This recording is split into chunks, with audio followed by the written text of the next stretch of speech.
Alright, in this video, I will be ranking every single James Bond movie. Now, I don't typically do movie ranking videos on my channel, but this is just something I wanted to tackle, and I had a lot of fun making this video, and I may do more movie ranking videos in the future.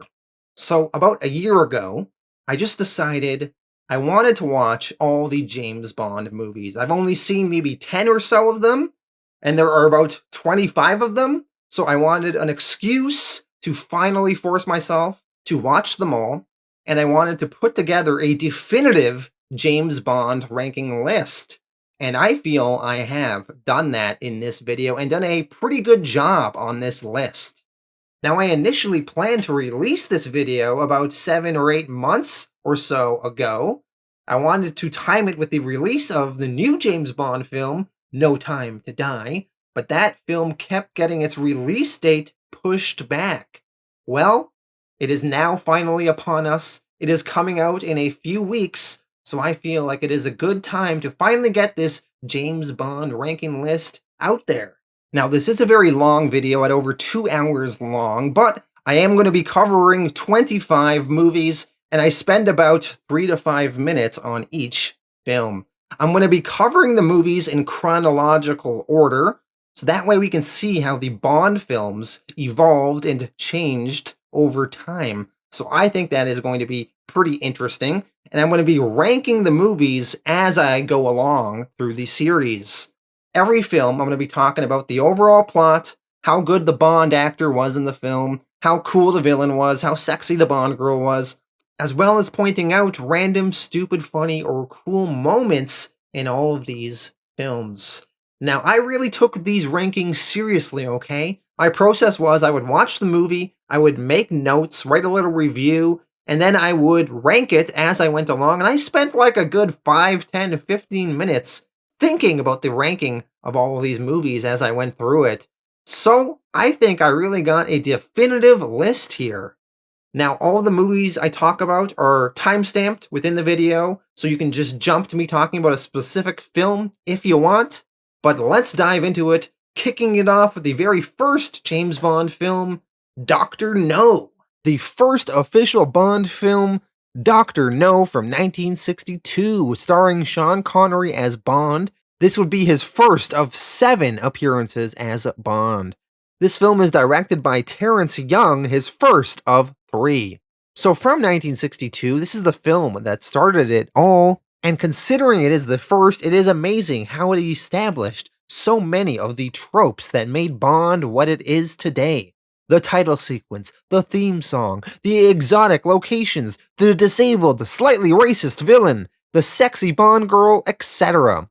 It is also the Bond film with the lowest budget. Because of its smaller budget, it works as more of a low-key detective film than the huge action-adventure spy films that we are more accustomed to in later installments. But despite this, it still does so much right. Sean Connery out the gate is a great James Bond. Suave, cool, shamelessly flirting with every woman in sight, and you believe he's a ladies' man, but also a capable spy that is able to hold his own, kill people, and capable of these death-defying feats. The plot of this film is that James Bond is sent to Jamaica to investigate the disappearance of a fellow British agent. The trail leads him to the underground base of Dr. No, who is plotting to disrupt an early American space launch from Cape Canaveral with a radio beam weapon. The Bond girl in this film is Honey Ryder, played by actress Ursula Andress. She is a beachcomber making a living selling seashells. She meets James Bond halfway through the movie, walking under the ocean, singing the song Under the Mango Tree. She was voted the best Bond girl by Entertainment Weekly. Her sultry, sexy walk out of the waves wearing a white bikini established the actress as a sex symbol. And she really is sexy and mesmerizing throughout the movie. Her and Bond flirting in various scenes, to me, is probably the height of the movie. Most Bond films try to capture the chemistry of this film, and very few can match it. The villain in this film is the German-Chinese scientist named Dr. No. He specializes in radiation, which cost him both of his hands, and they've been replaced with crude bionic metal ones. His hands are strong and they can crush a metal figurine with them. Dr. No has a somewhat interesting backstory, look, and special ability, but he's not very well fleshed out in the context of the movie. He is quickly introduced in the last 20 minutes of the film. We get a handful of exposition about him and his plans, a few fun moments, and then he is quickly killed off as James Bond stops Dr. No's scheme. Due to the budget, the action scenes were not super flashy in the film. However, despite the lower budget, they managed to make it work and generate some very fun moments, such as when Bond encounters a flamethrower-equipped tank disguised as a dragon, and Bond squares off against a tarantula. Bond and a crew hide underwater and breathe through straws to hide from these dogs that are tracking their scent. And a few of the scenes in Dr. No's lair are also pretty entertaining. Seeing the underground cave base, the ginormous fish tank, the radiation suits, etc., that was all pretty fun to look at. Where the movie is less strong is just the overall plot and pacing in the beginning. It overall felt a little bit convoluted, nothing felt fully fleshed out. It's guilty of some of the tropes of the villain explaining his whole evil plan, leaving Bond alive, and then Bond foiling that plan. Also, the movie does feel a little bit dated. It's not a perfect movie, they were still finding their way with this one, but there are some great moments and themes in here, and it is a solid starting point.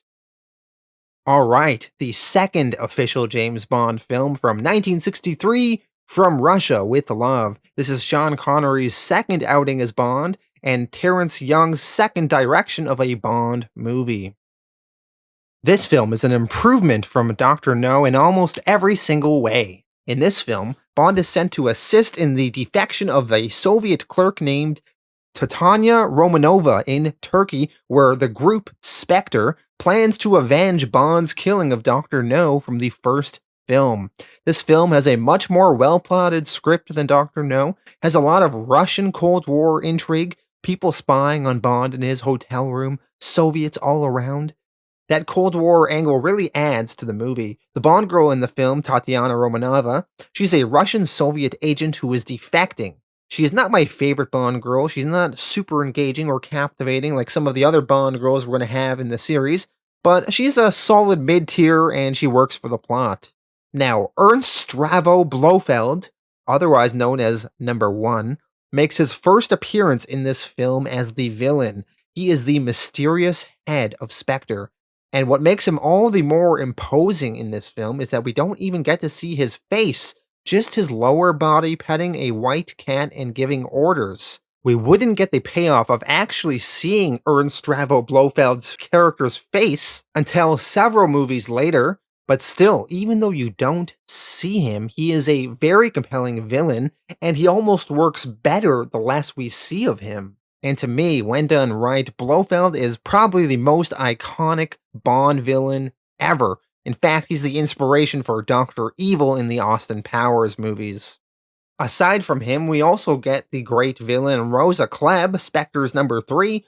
She is the inspiration for the villain Fro Farbissina that is spoofed in the Austin Powers movies, and she is really fun in From Russia with Love. Rosa Klebb, she's just a tough, hard-ass woman, a great villain through and through.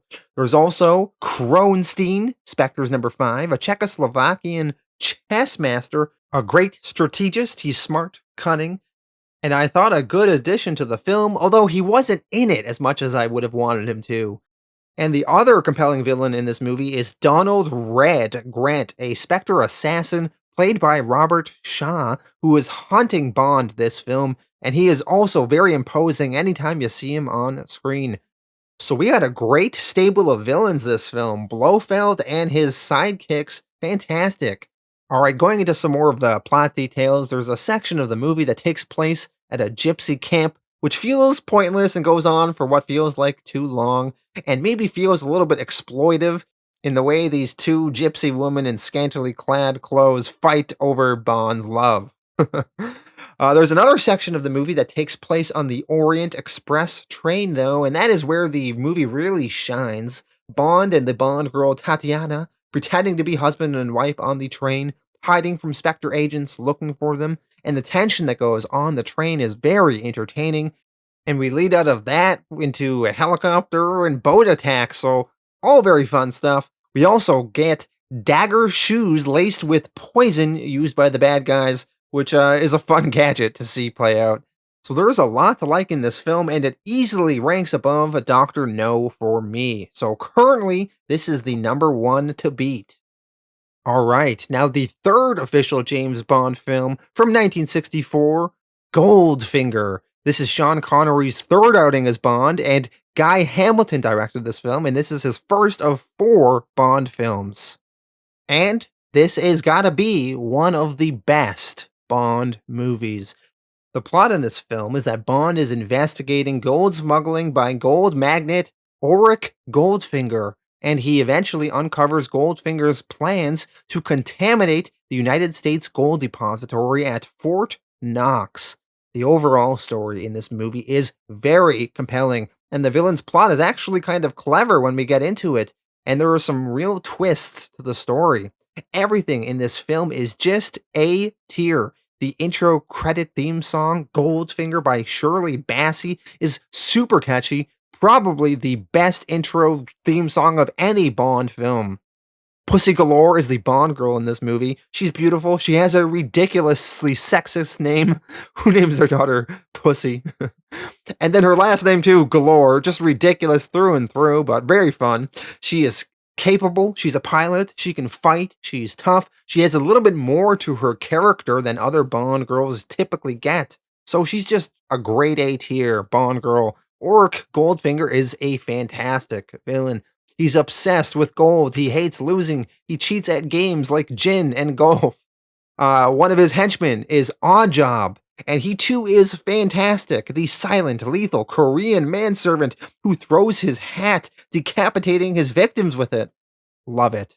Some really good memorable moments in this film are Bond making out with a girl and an attacker is coming from behind him, and Bond sees the reflection of the attacker in the girl's eye. Amazing. Bond is hooked up to a table. A laser death trap is working its way up to his groin to kill him. And Bond asks Goldfinger, "You expect me to talk?" And Goldfinger gives the iconic line, "No, Mr. Bond, I expect you to die. There is nothing you can talk to me about that I don't already know." Goldfinger, he paints a woman gold to kill her. Fantastic. So fun. Bond's playing golf with Goldfinger, and they're both trying to subtly cheat. Oddjob throwing his hat, and his final fight with Bond is fantastic. The main climax of the movie at Fort Knox is so good. One negative of this movie is when you're watching it with a modern, current day lens, Bond is really super misogynistic towards women. There's no getting around that. He basically kind of sexually assaults Pussy Galore in a barn in this movie, which is not cool, but of course, she loves it in the end, so I guess it's okay? There are also ridiculous scenes like this one. Felix, say hello to Dink. Hi, Dink. Dink, say goodbye to Felix. Man talk. I love the added sound effect when he slaps her butt, making it super loud.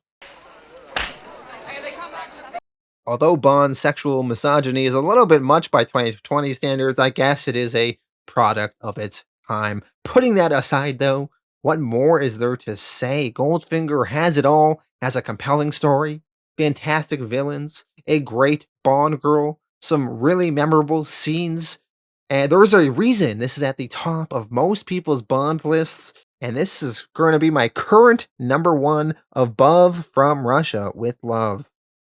Alright, now going over to the fourth official James Bond film from 1965, Thunderball. This is Sean Connery's fourth outing as Bond, and Terrence Young's third time directing a Bond movie. The budget in this movie was upped, costing more than the previous three films combined, and everything is just bigger in this film. The plot is that Bond is on a mission to find two NATO atomic bombs stolen by Spectre. And Spectre is holding the world ransom for 100 million in diamonds, and if they don't get that 100 million, they're going to destroy an unspecified metropolis city in either the United Kingdom or the United States. The overall plot and scheme is entertaining and simple enough to follow, and the stakes are sufficiently high, but the overall flow of the movie does have some issues. Now, the Bond girl in this film is Domino Derval. She is the mistress of the main villain in the film. There is also Fiona Volpe, a Spectre assassin. Both girls do a serviceable job in the film, but are somewhat forgettable. We do have the head of Spectre, Ernst Stravel Blofeld, running the show, but his face is still hidden and we don't know that much about him. So the main villain in this film is Emilio Largo, Spectre's number 2. The most memorable thing about him is that he has an eye patch and he's obsessed with sharks. This character is the inspiration for number 2 in the Austin Powers films. Sean Connery in this film is less suave to me than in the previous 3 films. His comic display of flirtation that I felt was charming before, in this one I felt it was a little bit less earned, more tired, and every woman it seemed within seconds would immediately be boning Bond, and if they weren't into him, no problem, he would just force himself onto the woman until they gave in. The underwater scenes in the ocean went on a little bit too long, but still seeing an underwater scuba fight with various soldiers shooting and fighting each other underwater was pretty memorable. The villain, Largo's sharks, were entertaining. He has a pool where he keeps them, and then, of course, Bond, later on in the movie, is trapped in that shark-infested pool and has to fight a henchman in the pool and escape from the sharks, which is just a winning formula. I just want to talk about one ridiculous scene in this film. At one point, Bond is strapped to a weird machine to stretch his back to help him recover from an injury, but the machine gets cranked up in a ridiculous attempt on Bond's life. I found it to be pretty funny. So in summary, while the budget is bigger, it feels bigger, and it is a fun adventure, but it doesn't quite measure up to the heights of some of the past films. So this one is going to be placed at number 3 for me for now, just above Dr. No. Alright, going over to the 5th official James Bond film from 1967, You Only Live Twice. This is Sean Connery's 5th outing as Bond, and Lewis Gilbert's first direction of a Bond movie. The plot to this movie is so over the top and ridiculous. Spectre is launching rocketed spaceships, and they are flying into orbit, and these spaceships are swallowing up other spaceships from the Americans and Soviets as a way to instigate some sort of war between both sides. I find the kind of over-the-topness charming in this movie, though, but when your brain starts trying to argue the logic of it and how expensive and difficult it would be to be launching tons of rockets and capturing other spaceships and bringing them back down to Earth, it all becomes a little bit too unbelievable. In order to get to the bottom of these missing spaceships and avoid a potential escalation of war between the US and the Soviet Union, Bond has to fake his death in the movie, and then he is dispatched to Japan, secretly to a remote Japanese island, to find the perpetrators of these missing spaceships. Bond gets 2 Asian lovers in this movie. First, there is Aki, a Japanese Secret Service agent, and then there is Kissy Suzuki, another Japanese Secret Service agent, but she's a ninja. And she also gets fake married to Bond in the movie. Both of the characters have zero depth to their character, so I can't say they are amazing Bond girls by any means, but I do like seeing Bond get with some beautiful Asian woman for a change. The villain is Ernst Stravo Blofeld once again, and we finally get to see his face. Some people felt it was cheesy, his appearance, but I love it. I think it's great. I love the bald head and the scar on the eye. It's iconic. He inspired Dr. Evil. He is probably the most iconic Bond villain. One negative with him is that we don't get nearly as much screen time with him as I would have liked in the movie, though. Alright, random thoughts about this movie. There is a badass opening with Bond faking his death. He gets folded up in a Murphy bed that is then machine gunned by the bad guys. The whole concept and execution of Bond faking his death was really fun, and I do love the title of the film, You Only Live Twice, signifying this plot point. Great title. I love the Japanese setting influences, and that almost all of the movie takes place in Japan. This change of scenery is great. Having Bond frolic around with these Japanese women, having sumo wrestlers and the Tokyo landscape, and the fact that Bond has to team up with ninjas, that's all great stuff. Bond, he has to blend in and disguise himself with the ninjas at one point in the movie, which involves him going in for an intense makeover to look Asian, and Sean Connery wears yellow face, which was definitely cringy as hell and is totally politically incorrect. But I mean, watching this from today, I found it pretty funny that this was in the movie. As part of his being undercover as this Asian guy with these ninjas, he also has to get fake married to one of the women on the island. And that was very ridiculous, but I found it immense fun, Sean Connery marrying this girl. There's a ninja assassin at one point in the movie that tries to kill Bond by pouring some poison down a string, which I thought was a really cool concept. The villain, Blofeld, in the film, has a hidden volcano base, which is amazing, and by far the best villain lair we've had up to this point. Blofeld's volcano lair also has a pool of water with piranhas in it. Amazing. The movie has so much cool, campy fun shit in it. Now, there are some holes in the plot, though, and the ridiculousness of the villain's plan. So I can see why some people don't love this movie, but I found it to be very fun, and the action seems to be compelling, and seeing Blofeld was awesome. So I'm ranking this one number 2 for now, just below Goldfinger. Technically, sort of an unofficial James Bond film is 1967's Casino Royale, starring Peter Sellers, Woody Allen, and Orson Welles. But this is more of a parody film, it's a comedy, and I don't consider it a real James Bond film, so I'm not going to be ranking it in this list. So moving on to 1969, to the 6th official James Bond film, On Her Majesty's Secret Service. This is George Lazenby's first and only appearance as Bond, and this movie is directed by Peter R. Hunt, and this would be the only time he would direct a Bond film. So, Sean Connery, he wanted to quit being Bond, so they brought in a new James Bond played by this George Lazenby. George, he was a model, and this was his first real kind of acting role. He is the only actor to have only played Bond once. Apparently, his agent told him that secret agent movies would be archaic in the liberated 1970s, and George didn't want to commit to doing more than one film. He was offered more, though. Honestly, I think it was a dumb career choice. This is his first film role, and he's being offered a Bond contract that would have spanned several movies, and he turned it down?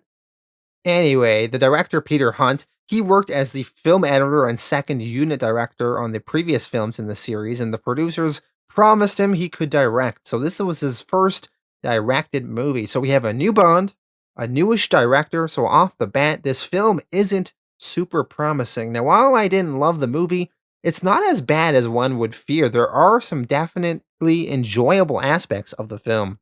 So George Lazenby kind of looks and acts how you would expect Bond to look. He was by no means terrible, but he doesn't play the part with the same skill and confidence that Sean Connery did. The plot of this movie is that Ernst Stravo Blofeld is planning to hold the world ransom by a threat to render all food plants and livestock infertile through the actions of a group of brainwashed women he calls the Angels of Death. The plot and scheme is very nonsense and unbelievable in the film, and also kind of hard to follow, so I consider it a real weak point of this movie. Along the way to completing the mission, Bond meets and falls in love with and eventually legitimately marries, the Bond girl named Teresa Draco, otherwise known as Teresa Bond, or Tracy Bond. Honestly, I found Tracy to be nothing too special. She's not the most attractive Bond girl by any means, and her backstory is that she tried to kill herself, and Bond saved her, and it turns out her dad is the head of the European crime syndicate, and her dad offers Bond £1 million if he will marry her.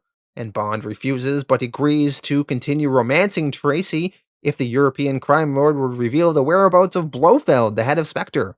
So Bond, he hangs out with this Tracy and happens to fall in love with her.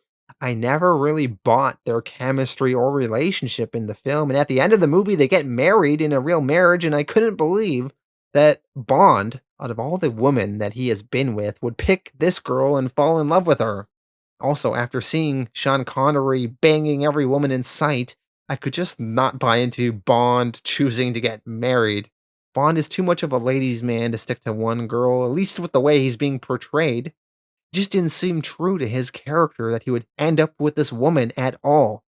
However, after they get married, Tracy gets killed off at the end of the movie, literally as they are driving away from their wedding. So they are married for like 5 minutes and then she's dead. I honestly did like that turn of events of her getting killed. Because, yeah, Bond should be single, right? But at least it did add some depth to Bond's character because now he's had a wife get killed. And how does he go on being this secret agent with that weighing on him? Also, ending the movie on this sad note is kind of a big change for Bond. And sometimes a sad ending makes the most compelling ending. So, in theory, I like the idea of a Tracy Bond that Bond marries, but I just didn't feel that the particular way they went about it was handled the best. One thing that really annoyed me in this movie is that the villain, Ernst Stravo Blofeld, is back, but his appearance has changed. They got rid of his scarring, and I much preferred his look in You Only Live Twice with the scar over his eye. Also, apparently, this movie was originally supposed to come out before the previous two Bond films, but kept getting delayed. So the movie has tons of plot inconsistencies with the previous movies. Blofeld and Bond in this film act like they've never met each other before, when they've really met in the previous film. It seemed like something that would have been worth a rewrite to me to clear up. The movie has some nice scenery in the Swiss Alps. It has a lot of Bond fighting henchmen while everyone is skiing along with an avalanche. It had a humorous chase scene where Bond is chasing Blofeld and both of them are in a bobsleigh. Now, I've been reading a lot of Bond ranking lists by other people, and there were some people that put this as the #1 Bond film. And to those people, I say you are crazy. Picking the one with George Lazenby, the only guy who's only played Bond once, and saying that's the best Bond film? No, get out of here with your hipster Bond pick. While the movie was competently directed, it has a nonsense plot, a less charismatic Bond. Blofeld looked boring. There's plot inconsistencies with the previous film. And while Bond having a wife is an interesting premise, it was not executed well. So while not terrible, this is easily my least favorite Bond film of the first 6. Alright, moving over to the 7th official James Bond film from 1971, Diamonds Are Forever. Sean Connery is back as Bond for his 6th Bond appearance, and Guy Hamilton is back directing his 2nd of 4 Bond movies. Alright, so we are no longer in the 1960s and have entered the 1970s. On Her Majesty's Secret Service did not do as well in the box office as previous Bond films, so the studio wanted one last chance to recapture the Bond heights of Goldfinger, which was the most critically acclaimed Bond movie up to this point. So they brought back Guy Hamilton, the director of that film. They brought back Shirley Bassey to sing the theme song once again, and they brought back a reluctant Sean Connery, paying him a then record $1.25 million salary to return as Bond. Despite all these promising things, this is probably the worst Bond film up to this point. The theme song by Shirley Bassey was great though. The plot to this film is that Bond has to impersonate a diamond smuggler to infiltrate a smuggling ring, and soon uncovers a plot by his old enemy Ernst Stravo Blofeld. And he wants to use the diamonds to build a space-based laser weapon. Sean Connery I still enjoyed more than George Lazenby, but still, Sean Connery was noticeably older now, and it seemed like he was phoning it in a bit more. The Bond girl in this movie is terrible. Tiffany Case, she's a diamond smuggler, beautiful but annoying and helpless. Blofeld is the villain in this film, and the storyline is, I guess, he had plastic surgery, so his appearance keeps changing? Oh my god. I really did not enjoy this version of him. And it sucks that Blofeld, a villain that they were building up over several movies and was so ominous in the first few films where you barely saw him, has now been reduced to a standard run-of-the-mill villain. Also, No scar on his eye, come on. Some memorable moments in this film to me are the car chase down the Las Vegas Strip with multiple cop cars chasing Bond. That was fun. Bond escapes this one facility in this ridiculous moon buggy. That was amusing. Blofeld has a satellite in space that can just laser stuff on Earth with pinpoint accuracy. It was dumb, but I was rolling with it. There was this pair of homosexual assassins, Mr. Wint and Mr. Kidd, who often kill their victims in creative and convoluted ways. Their hinting at being gay was terribly portrayed in the film, but their convoluted assassinations were at least fun. So while there are tidbits of this movie that are enjoyable, it is definitely the weakest so far, even below On Her Majesty's Secret Service for me. And this one is moving to last place for me on the ranking for now. And believe me, it's going to stay near the bottom of my list once we go through all of these movies. All right, going over to the eighth official James Bond film from 1973, Live and Let Die. Guy Hamilton is back to direct, and this film stars Roger Moore. Roger Moore, who would star in 7 Bond films. Sean Connery was offered the role, but he was done. He wanted to do other film roles, although he did come back for one more Bond film much later in 1983, but we'll get to the special circumstances surrounding Sean Connery's last Bond film later when it comes up. So, getting used to a new James Bond is always tricky. You always resist and resent change. While I still prefer Sean Connery in his prime, I gotta say Roger Moore did an okay job. He was handsome, suave, and better than Sean Connery near the end of Sean Connery's tenure at least. Roger Moore was always a little bit too campy in his portrayal of Bond, but still fun. The intro song for this film is a banger, Live and Let Die by Wings. Wings is the band fronted by Beatle Paul McCartney, and Live and Let Die went on to get nominated for an Oscar for Best Original Song. It is so good. The storyline for this film involves a Harlem drug lord known as Mr. Big, who also happens to have the alter ego of a Dr. Kanega, a corrupt Caribbean dictator who rules the island of San Monique, a fictional island where opium poppies are secretly farmed. So Bond is investigating the deaths of 3 British agents, and that leads him to this Mr. Big, and Bond is soon trapped in a world of gangsters and voodoo as he fights to put a stop to the drug baron's scheme. The movie capitalized on the height of the blaxploitation subgenre, which was huge in the early 1970s. It is filled with black gangsters and is set in African American cultural centers such as Harlem and New Orleans, as well as the Caribbean islands.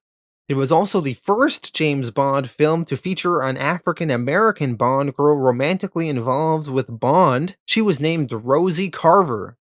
Honestly, I thought this movie was pretty good. I loved the blaxploitation vibe. It was fresh and felt different.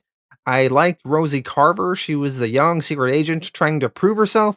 She unfortunately isn't around that long, though. But the main Bond girl in the movie is named Solitaire, played by Jane Seymour, and I thought she was really great. Beautiful, maybe even one of the more beautiful Bond girls we've had so far. And she also had an interesting storyline where she works for the bad guy and reads tarot cards and tries to predict the future for the bad guy. I also felt her and Bond had pretty good chemistry in the film. Now, the villain, Mr. Big, he's not a great villain, nowhere near as cool as Goldfinger or Oddjob, but still, his entire organization is filled with weird voodoo stuff, and that was great. Some interesting scenes in the film for me are seeing Bond in New York City and Harlem, which he seems really out of place with all these gang members around, and we have this British agent guy there. Apparently, behind the scenes information, the producers were reportedly required to pay protection money to a local Harlem gang to ensure the crew's safety, and when the money ran out, they were forced to leave. The villains try to kill Bond with a deadly snake, which he kills with hairspray and a cigar, and I thought that was fun.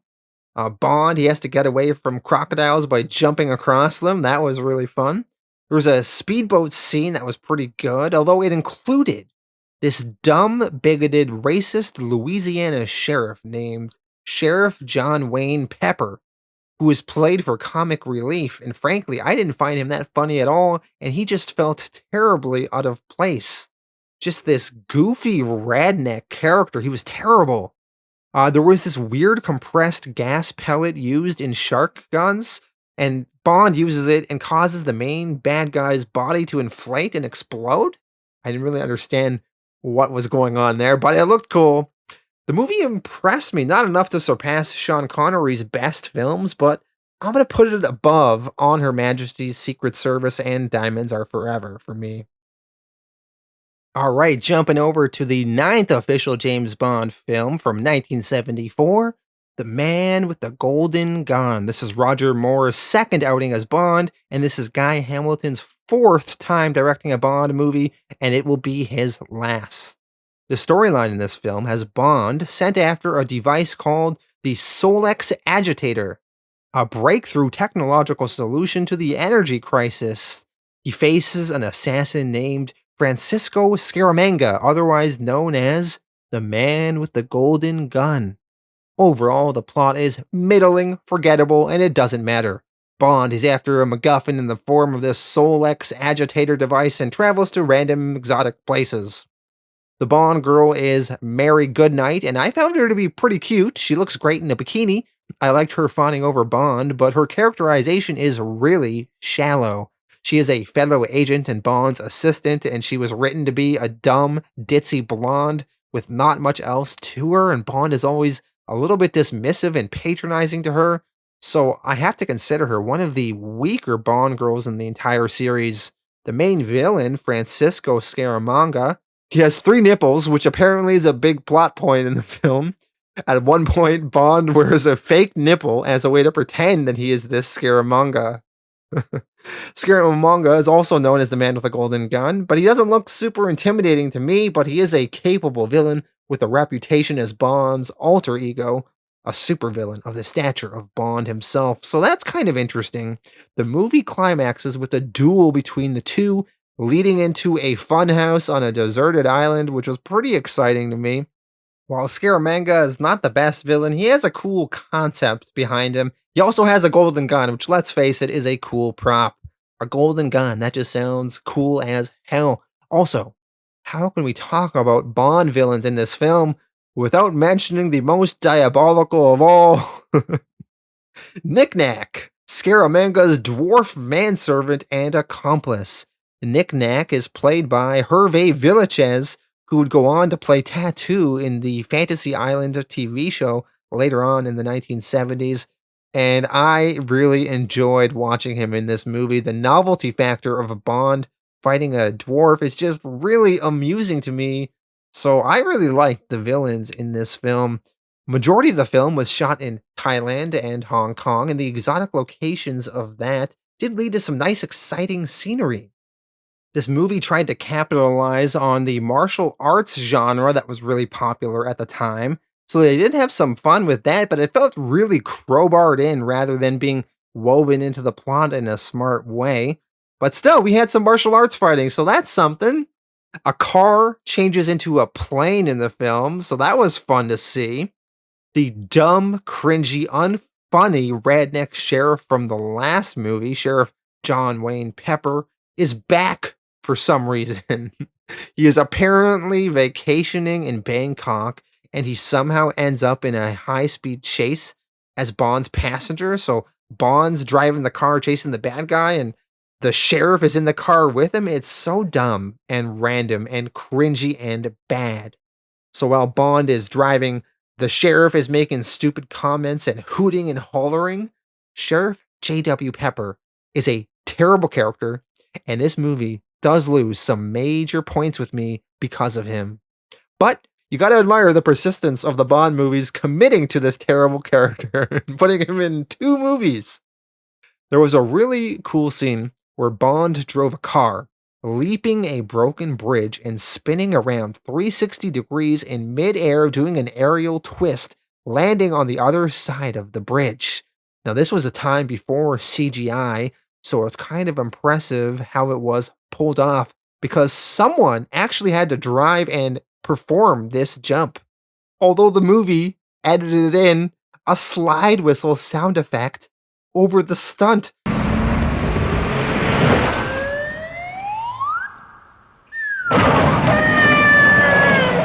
which kind of cheapened the whole thing. This movie is honestly so stupid at times, but it's kind of so bad it's good. In terms of rank, I think this is pretty equal to the previous film, Live and Let Die. They are very close in quality, but Live and Let Die to me has the far superior theme song, the better Bond girl, it has cool voodoo shit. Although the man with the golden gun has a man with a golden gun, and it has knick-knack. But golden gun to my head if I have to choose. The man with the golden gun having a bad Bond girl, worse music, and doubling down on Sheriff J.W. Pepper makes me rank it just below Live and Let Die. Alright, moving on to the 10th official James Bond film from 1977, The Spy Who Loved Me. This is Roger Moore's third time as Bond, and Lewis Gilbert directed, and this is his second Bond film. So the previous two Roger Moore Bond movies were kind of middling. They're fun, but they're not great. But somehow, this movie frickin' does it. It surpasses expectations, and it somehow makes one of the best Bond movies in the series. The storyline involves a reclusive megalomaniac named Karl Stromberg, who plans to destroy the world and create a new civilization under the sea. And Bond teams up with a Russian agent, Anya Amasova, to stop the plans, all while being hunted by Stromberg's powerful henchman, Jaws. The man, not the shark. The plot to this one is simple but effective. The Bond girl, Russian secret agent Anya Amasova, her code name is Triple X, and not only is she attractive, but she is smart, sexy, and dangerous. She is the Russian female James Bond. Her and Bond, despite the Cold War tensions between the Soviet Union and the UK, are forced to team up, and the two have excellent chemistry throughout the movie, and it really elevates the whole film. This is also Roger Moore's strongest outing so far as Bond. Roger Moore started to put more of his own spin on the character rather than trying to imitate Sean Connery. The main villain in the film, Karl Stromberg, he's a megalomaniac planning to trigger World War III and destroy the world and create this new civilization underwater. And the actor Kurt Jurgens plays him really well. Every scene he was in, I loved his imposing presence. And this Stromberg, he has this amazing aquatic villain headquarters in the middle of the ocean that looks so cool. And inside the base, he's got trap doors, sharks, paintings that hide exotic fish. Really, really fun. And the henchman in this movie is one of the best Bond henchmans. And finally, a henchman that rivals Oddjob from Goldfinger. I'm, of course, talking about Jaws, the seemingly indestructible juggernaut. He has gigantism, so he's huge, and he has these metal teeth, which you know he's going to bite the shit out of stuff in this movie. He has so many cool fight scenes in the movie. At one point, Bond electrocutes him by touching an electric current to his teeth. In the climactic fight scene at the end of the movie, it involves a gigantic magnet, a pool of sharks, and Jaws biting into a shark and killing it. Damn. The opening scene in the film has Bond skiing and fighting various henchmen as he's skiing, and it ends with Bond jumping off a cliff with his skis, and he opens a parachute to glide down to the ground. A really cool scene. Another scene that stuck with me was a car chase down this road along the shore of the ocean, and Bond's car drives into the water, and it turns into an underwater boat. But then even when they are underwater, the henchmen are still after them. And then Bond, he drives out of the ocean and onto the beach afterwards, and everyone on the beach has this surprised look on their face seeing this car drive out of the ocean. Goddamn, that was awesome. Bond, he goes to Egypt in the movie, and there are some beautiful scenery there. The end of the movie is also just a perfect ending. Bond and Triple X making out in an escape pod, while all their superiors catch them in the middle of the act. In terms of ranking, this does not surpass Goldfinger to me, but I was debating how high to put it. I wrestled with it for a long time, and eventually I determined To put it just below You Only Live Twice, but above From Russia with Love. All right, moving on to the 11th official James Bond film from 1979, Moonraker. This is Roger Moore's fourth time as Bond, and Lewis Gilbert has directed this one. This is his third of three Bond movies he directed, so his last one. The plot to this one is that Bond is investigating the theft of a space shuttle, leading him to a Hugo Drax, the owner of the shuttle's manufacturing firm. And Bond, along with space scientist Dr. Hawley Goodhead, Bond follows the trail from California to Venice, Rio de Janeiro, the Amazon rainforest, and finally into outer space to prevent a plot to wipe out the world's population and to recreate humanity with a master race in space. The plot to this one is pretty dumb and over the top and maybe hard to buy into. It was designed to capitalize on the space craze with the success of Star Wars 2 years earlier. The Bond girl is Dr. Hawley Goodhead, the space scientist. She wasn't bad or anything, but very, very forgettable. Her and Bond didn't have much chemistry, and it felt kind of formulaic their hooking up in the movie.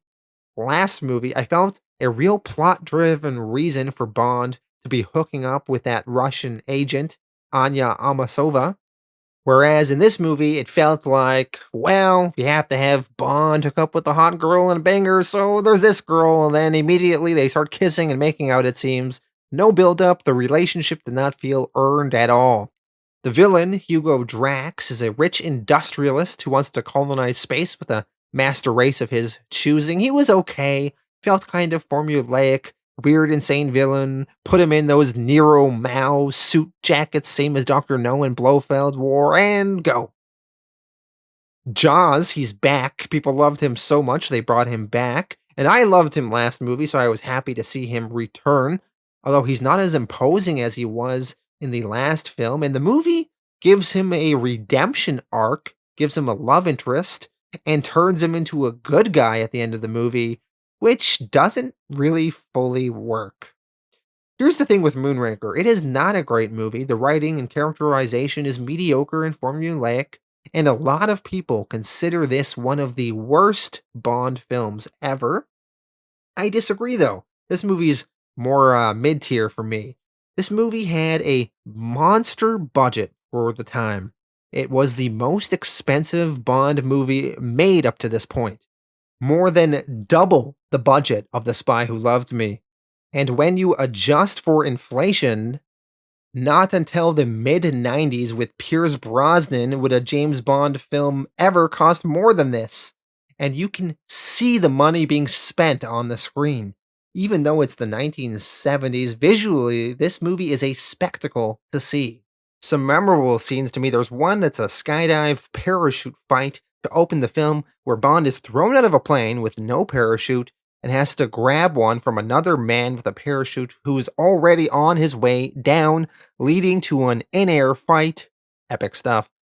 We saw a car turn into a boat in The Spy Who Loved Me. Well, in this movie, we sort of have the reverse where a gondola boat turns into a hovercraft and it drives down the street. I think some critics dislike this, but I thought it was hilarious. Also, a pigeon literally does a double take. Bond and Jaws fight on top of a cable car over Rio de Janeiro, in what I think is visually one of the best scenes we've had in the entire series thus far. Looked amazing, well choreographed. In the climax of the movie, the moon base looked pretty expensive to build, and it looked very cool to see, so I was really impressed by all of that. So this movie is a lot of style over substance. The overarching story pushing everything forward is not great, it has pacing issues, and although some of the action scenes looked great, I was getting a little bit bored at times. That being said, though, I think a lot of people are overly harsh on this movie, and it belongs in the middle of the list rather than something that would be at the bottom of someone's Bond ranking list. So for me, I'm ranking this below The Man with the Golden Gun, but above On Her Majesty's Secret Service. Alright, moving over to the 12th official James Bond film from 1981, For Your Eyes Only. This is the fifth Roger Moore Bond movie and the first of five directed by John Glenn. So, after the crazy science fiction stuff last movie, the Bond producers wanted to go back to a classic, grittier, more realistic premise and setting for this film.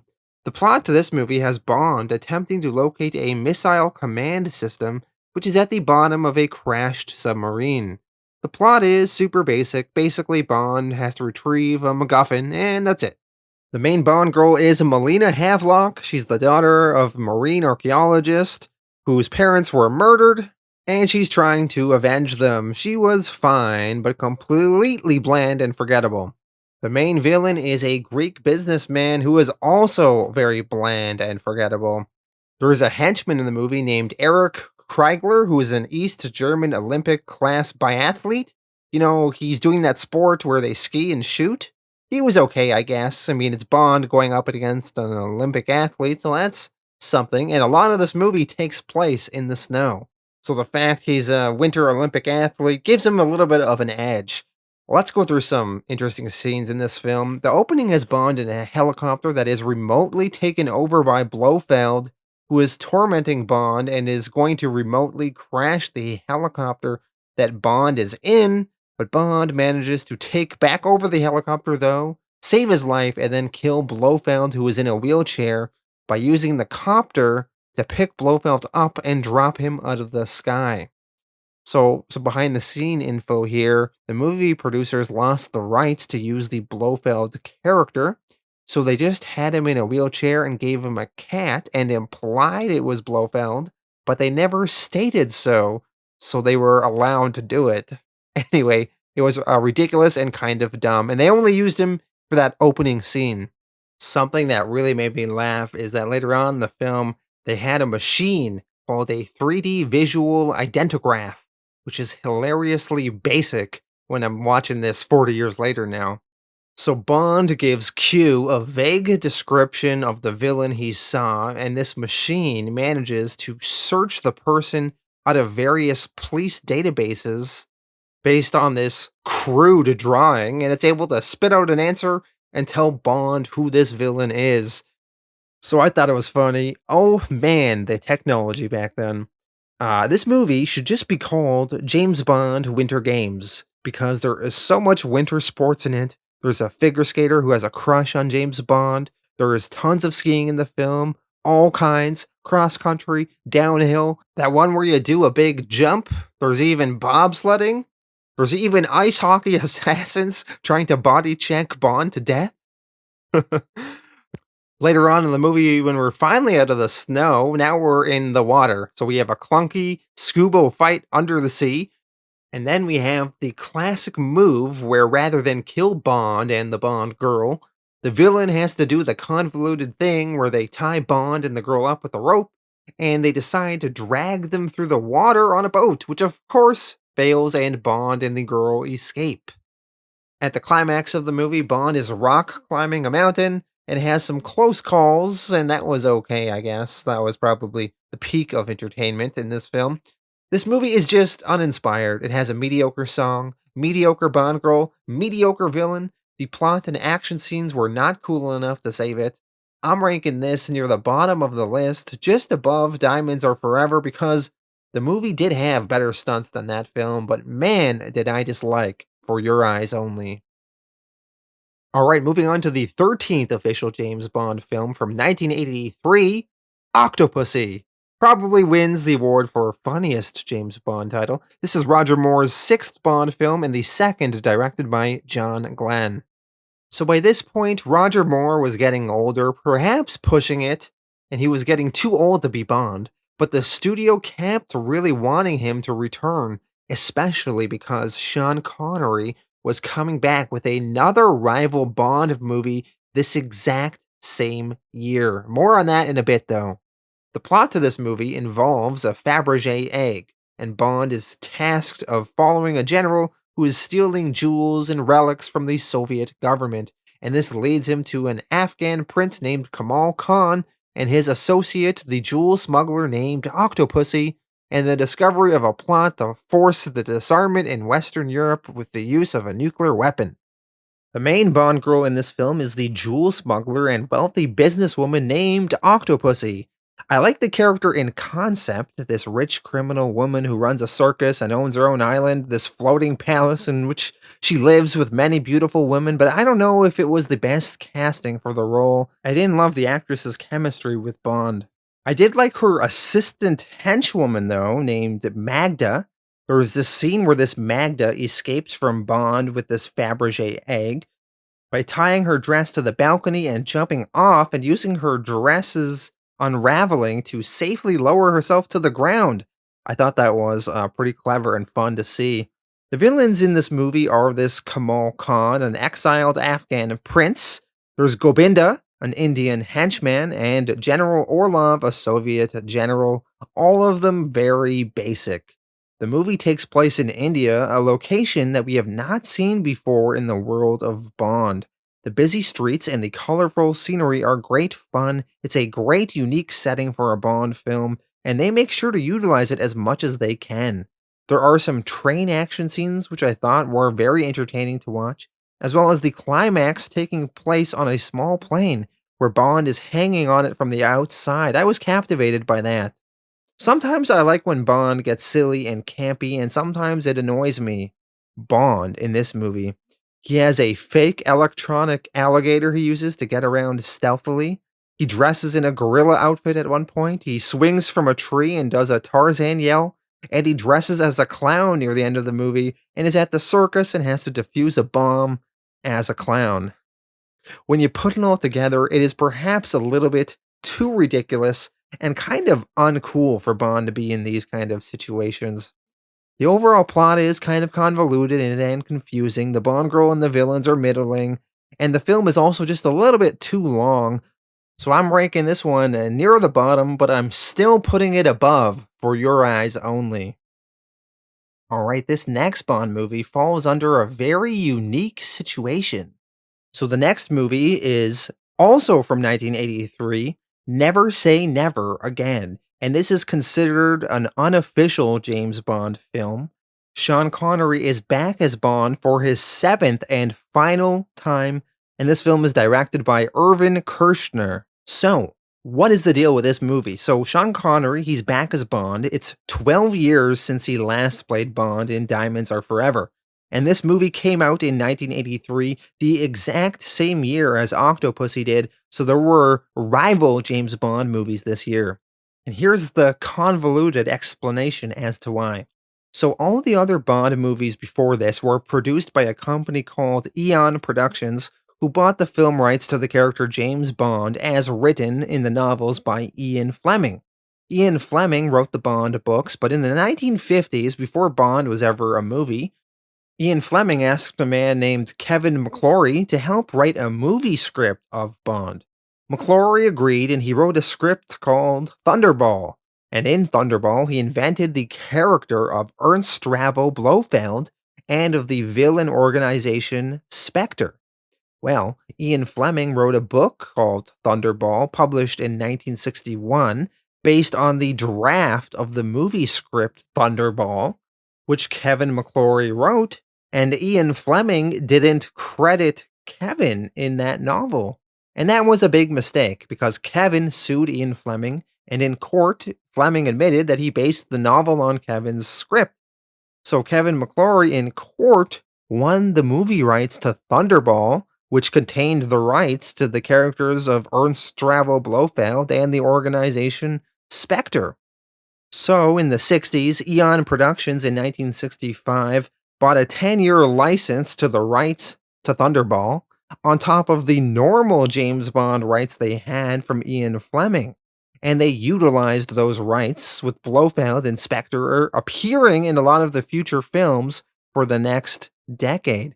However, once those 10 years ran up, Eon Productions could still make James Bond films, but they could no longer reference Spectre or Blofeld, which is kind of disappointing because Spectre is a really cool concept for an organization, and Blofeld is a great villain.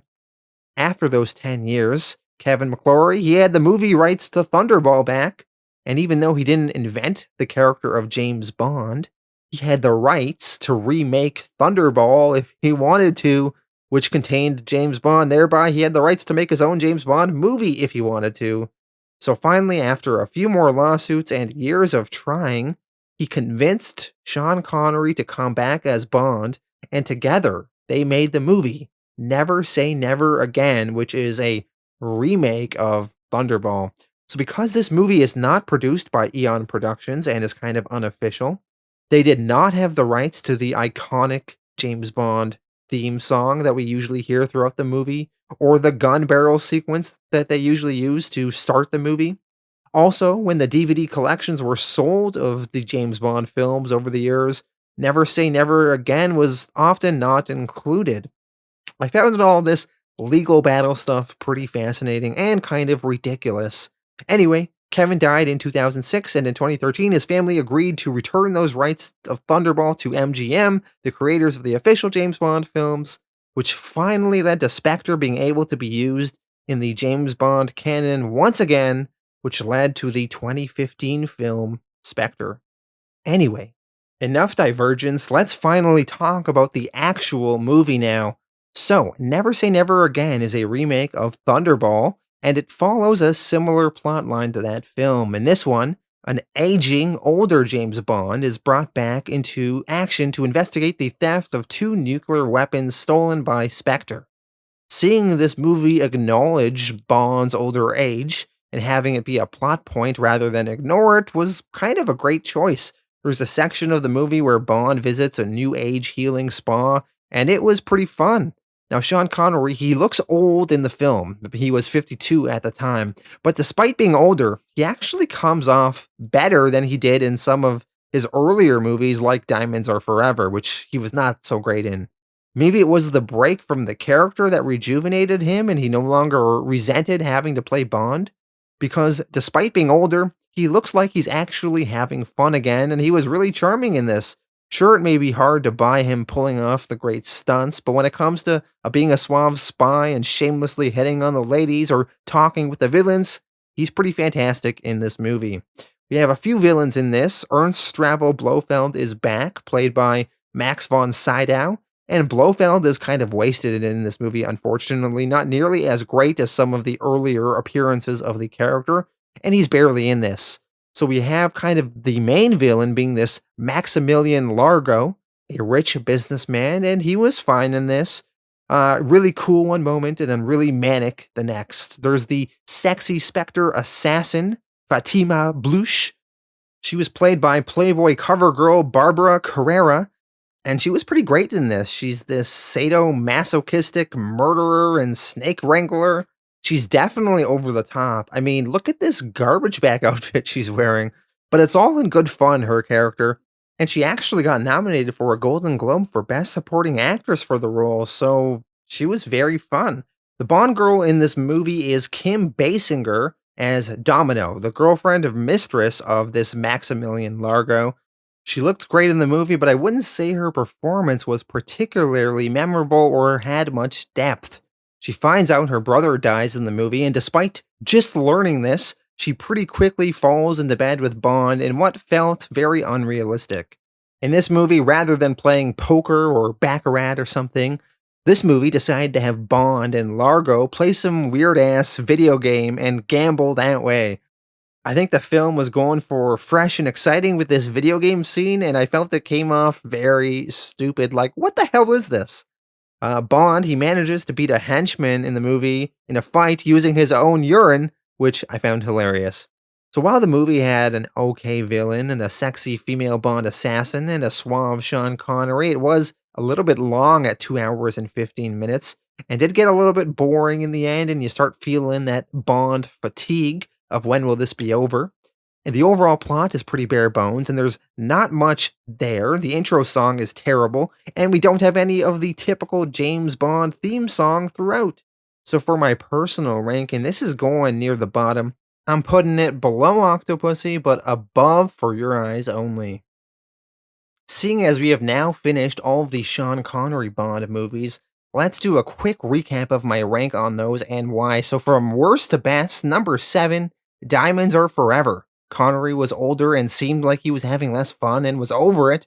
Blofeld was lame in the film, the Bond girl was terrible, the gay henchman duo were kind of amusing but not so well thought out, and the action set pieces were not the best. This clearly is the worst Sean Connery film. Number 6, Never Say Never Again. Sean Connery out of retirement was actually charming. The novelty of having Sean back after so many years made it somewhat compelling, even if the overall plot wasn't all there. The villains were decent, but this movie is still not firing on all cylinders.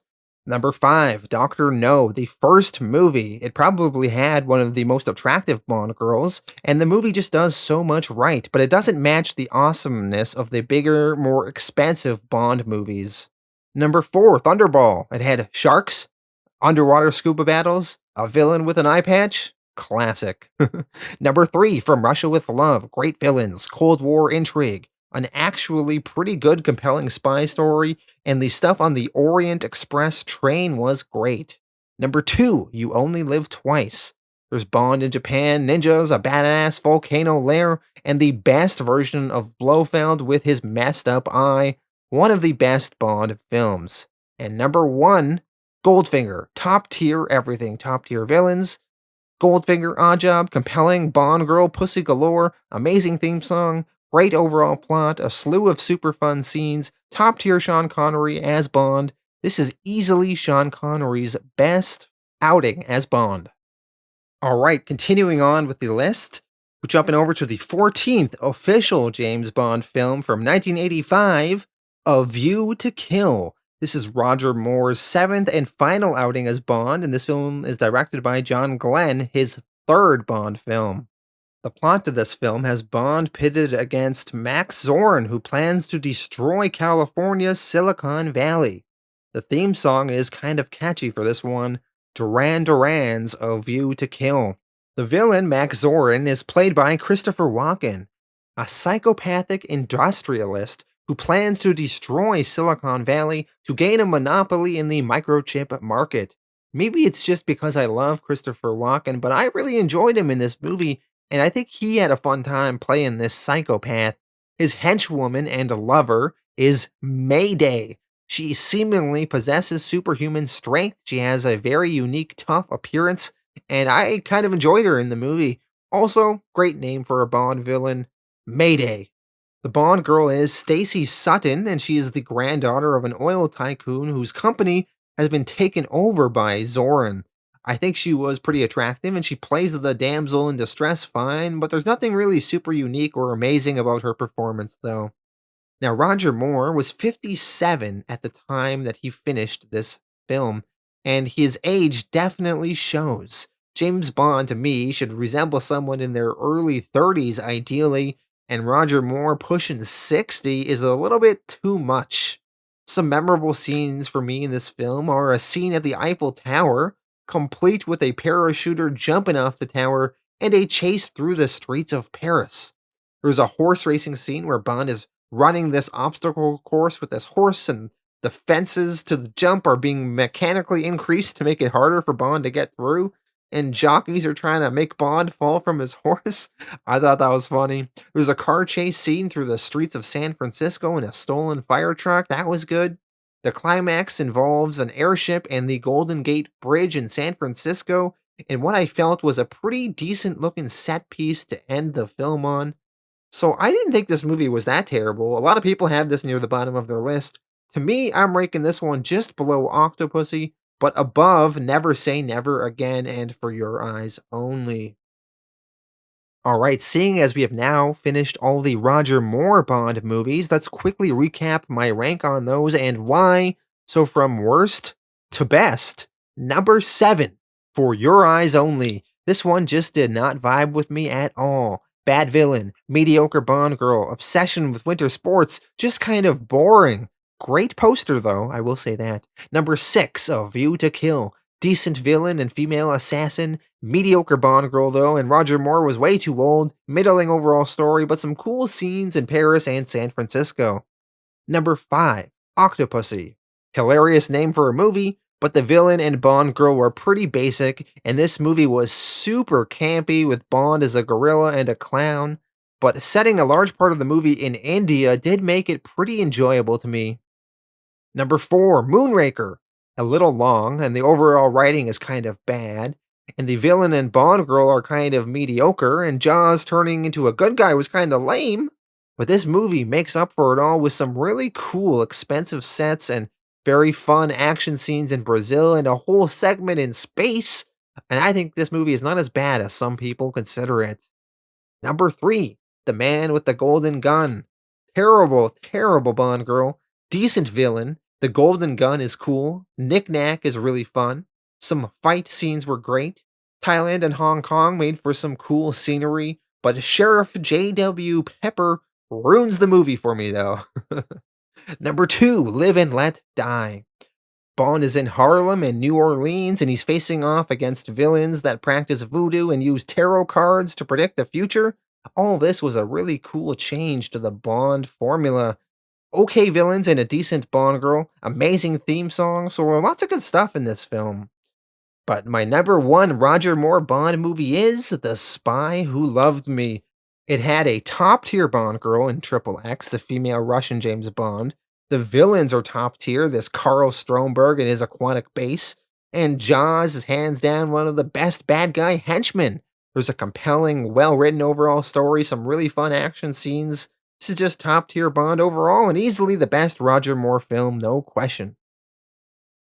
Alright, going over to the 15th official James Bond film from 1987, The Living Daylights. This would be Timothy Dalton's first of 2 appearances as Bond, and this is John Glenn's 4th of 5 times directing a Bond film.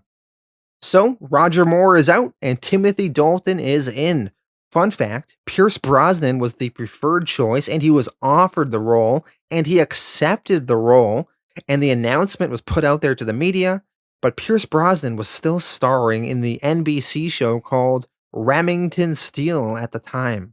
NBC actually had canceled the show, but when Brosnan was announced as Bond, it caused a surge in interest in the series and NBC had the option to renew this Remington Steele show for another season, so they did.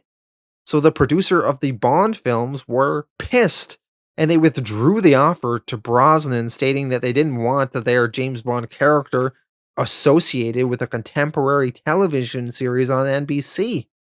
So they withdrew Brosnan's contract, and they went with Timothy Dalton instead.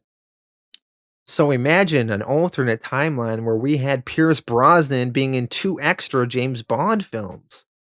Anyway, we got Timothy Dalton at this point, and he's actually not that bad at James Bond. He played the role very seriously. Some argue a little bit more true to the way James Bond is portrayed in the books. But the criticism of Timothy Dalton is that he is almost too serious and less fun and humorless, and I somewhat agree. While he feels more like a real spy, he's not as suave as Sean Connery and not as funny as Roger Moore. Still, though, he really brings his own spin on the character. The plot to this movie is that Bond is helping a Russian general escape into the West. And then throughout the course of the movie, there is the general's girlfriend who eventually becomes Bond's love interest, and he also tries to help her escape into the West. The overall plot to this one is kind of convoluted and hard to follow. The Bond girl is Kara Milovi, and she's this very cute blonde Czechoslovakian cellist, and the girlfriend of this KGB general. She's not the best Bond girl by any means, but her and Bond have pretty good chemistry in the film. They really played up the romantic elements and build up the relationship between the two of them. She doesn't just have sex with Bond immediately. I actually felt their love story a bit and felt it was earned. The villains in the film are pretty bad and forgettable, though. Some Soviet KGB guys and an American arms dealer, none of the villains are particularly charismatic. Some of the scenes that stuck with me are how they managed to smuggle this KGB general over the border through an oil pipeline. Very ingenious. I also enjoyed some of the Cold War US versus USSR stuff in here. There was a pretty cool airplane fight scene near the end of the film in the climax where Bond and the bad guy are trying not to fall out of this plane.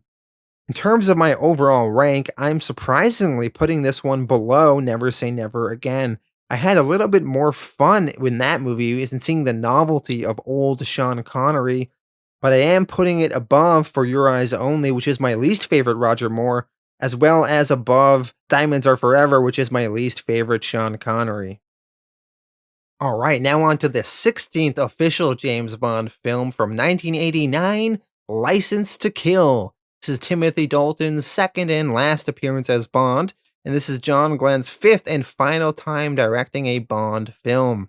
The plot of this film has Bond being suspended from MI6 as he pursues drug lord Franz Sanchez, who has ordered an attack against Bond's CIA friend Felix Leiter and the murder of Felix's wife after Felix's wedding. The main villain, Franz Sanchez, is a ruthless Mexican drug lord, and one can appreciate that he isn't a maniac with convoluted world-ending plans. He just wants to sell some drugs, and he looks imposing too. I thought he was an okay villain.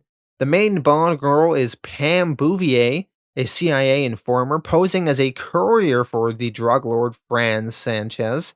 Her and Bond's relationship forms a little bit throughout the movie, but on the whole, she's very bland and forgettable, and the chemistry between the two was middling. The secondary Bond girl is Lupe Lamora, the girlfriend of the drug lord Franz Sanchez.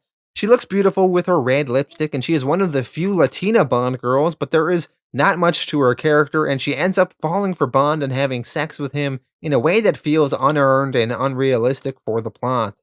Now, the plot points where Bond's CIA friend Felix Leiter almost dies at the hands of the bad guy and Felix's wife gets killed, and that gives Bond some extra motivation to fight the bad guy was a unique hook to this movie. What does Bond look like when he's trying to get revenge? However, with that premise, the movie goes super dark in tone to the point it doesn't really feel like a Bond film. This movie feels more like a gritty 1980s cop film about trying to take down some drug dealers and get revenge. And Timothy Dalton is a little bit too serious. He's not fun. He's not that suave with the ladies. And I think in a better written movie, he may have been a decent Bond, but this film did not do him justice. The memorable things in this movie to me were the fact that Las Vegas singer Wayne Newton is in the movie for some reason, and the climactic action scene involving several transport trucks, most of which got totaled, was kind of fast-paced and entertaining. But when it comes to rank for me, this is my least favorite Bond film so far, so I'm ranking it at the bottom. Middling villain, middling plot, middling Bond girls. Timothy Dalton just doesn't feel that right as Bond, and it doesn't feel like a James Bond film. This is a 1980s drug movie. So yeah, bottom of the list for me. Alright, jumping over to the 17th official James Bond film from 1995, GoldenEye, with Pierce Brosnan as Bond, his first of 4 appearances as Bond, and this movie is directed by Martin Campbell, his first of 2 times directing a Bond film. GoldenEye was the first James Bond film to be produced since the fall of the Berlin Wall and the collapse of the Soviet Union and the end of the Cold War. So this is the first post-Cold War Bond film, and the plot heavily deals with that.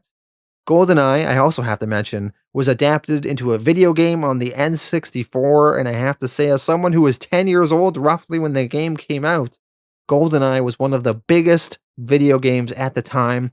It is the 3rd best-selling N64 game ever. Everyone I knew that owned an N64 owned this game. This is pre-Call of Duty.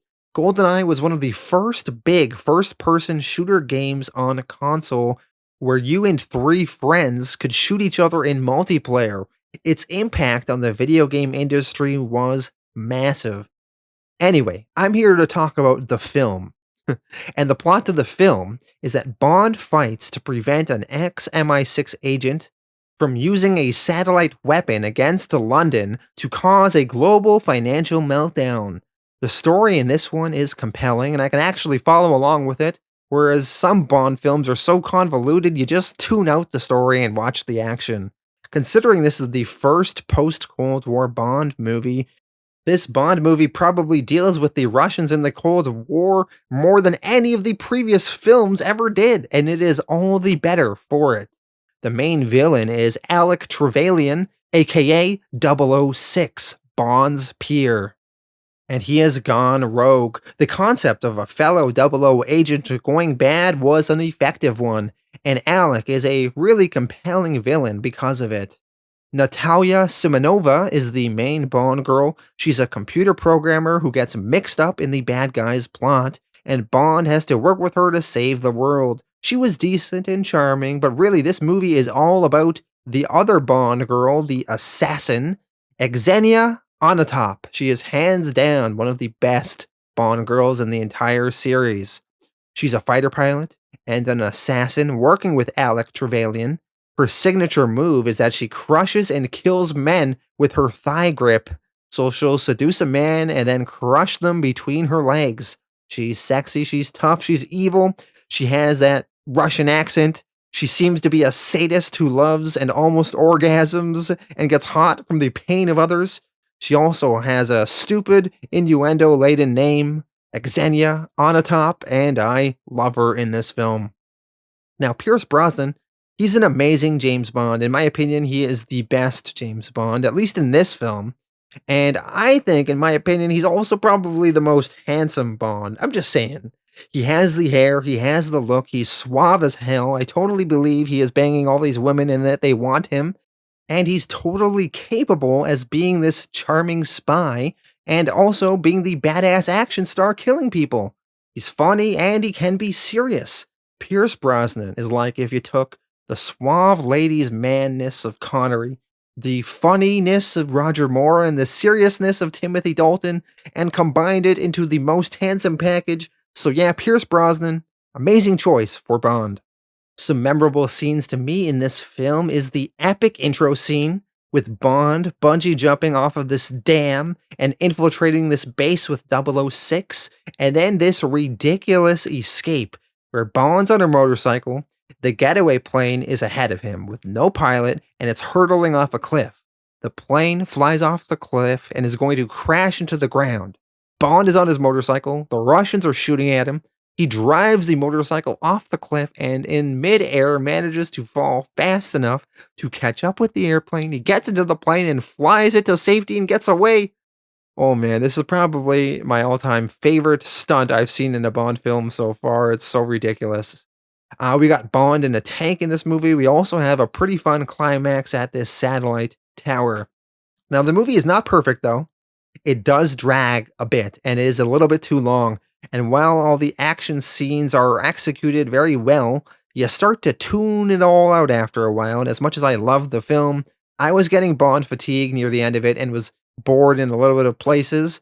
But still, I'm ranking this one near the top. Not above Goldfinger, it's below that, but I'm putting it above You Only Live Twice. GoldenEye, number 2 for now. Alright, moving on to the 18th official James Bond film from 1997, Tomorrow Never Dies. This is Pierce Brosnan's second time as Bond, and this one is directed by Roger Spottiswoode. This is his first and only Bond film. So this movie is the first Bond film released after the death of longtime producer Albert R. Broccoli, who was the producer of the previous 17 films. You know, you watch this many Bond films and you see this guy's name all the time in the intro credits, so it's kind of the end of an era to have Bond films without him. So we go from GoldenEye, which was a pleasant surprise and oh so good, to Tomorrow Never Dies, which is a major step down. The plot of this film is that a deranged media mogul is staging international incidents in a way to pit the world's superpowers against each other and potentially start World War III between China and the UK. All for ratings. The villain is Elliot Carver. He's that craved media mogul. He's playing an insane version of Rupert Murdoch in a way. Jonathan Pierce, the actor playing him, was having fun playing up his sadisticness. He was a solid mid-tier villain. Now, there are 2 Bond girls in the film. There's Terry Hatcher as Paris Carver, a former girlfriend of Bond who is now this Elliot Carver's trophy wife. And she looked gorgeous in the film, but her part was so small, she's hardly important enough to make any impact in the movie. Michelle Yao is Colonel Wei Lin, a Chinese spy and secret agent who teams up with Bond. and she was fine in the role, capable, her own woman. She had a few good action scenes with Bond, although I didn't find her super exciting. The whole movie is just by the numbers, going through the motions. Apparently, it was written and rewritten over and over and over again, and the script was still being finalized as they began shooting, and it kind of shows. The plot has some good ideas, but there is little unique or special here. It gets convoluted and boring. Some memorable scenes to me were the opening, which was epic. There's a missile that has been fired, and it's on its way to blow up some stuff where Bond is, but oh no, there are two nuclear torpedoes there mounted to a jet. So Bond is forced to act quick, fight through all these bad guys, and steal the jet and pilot the jet away from here before the incoming missile destroys it and sets off the nuclear explosion. So as Bond openings go, I thought this one was very good. Colonel Wei Lin and Bond have a pretty fun scene where they get handcuffed together and are forced to escape from the bad guy's place. So they jump off a skyscraper holding a banner to slow their fall. And then they later on are driving a motorcycle, each with one hand on the handlebars, stealing it as they're handcuffed together. Another scene I found very memorable was Bond driving his car remotely from the back seat from his phone, driving it through a parking garage while people are trying to kill him. That was pretty good. So despite the few action set pieces that were exciting and Pierce Brosnan doing a great job, most of the rest of the film was kind of middling to poor, and I'm ranking it above the lowest tier Bond films, but not that high up the list. So for me, this is below Octopussy, but above A View to Kill.